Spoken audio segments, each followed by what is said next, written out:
what's happening.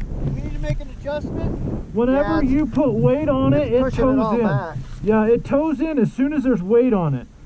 Do you want to put it a little outward so that when you put a little weight, it's going more straight? Well, it still wants to just tuck under and fold over this way. Exactly. Yeah.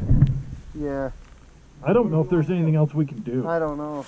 I don't think so. We're just gonna leave it? I don't know what else you do. Yeah. I mean, when you pull that forward like it was. So here's what we do, guys. Here's what we do.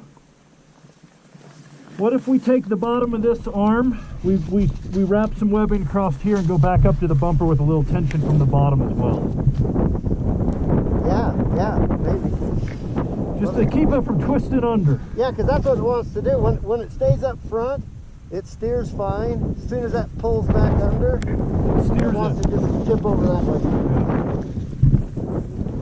So do we need? What do we need?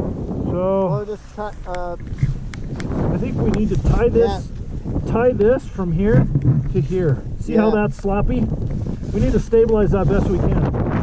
So undo the ratchet strap, put it in the underneath the bottom A. I think we need one more ratchet strap. We need another strap, yeah. Or we need more rope and we'll just make it happen. You got a piece? You got a little more? I got a little more. Pull it out, it'll work.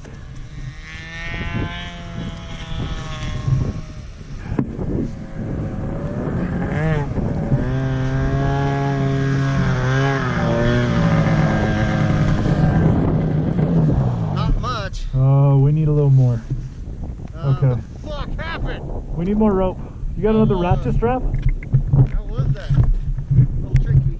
Yeah. Keeps tucking back under. Do you have another ratchet? Nope.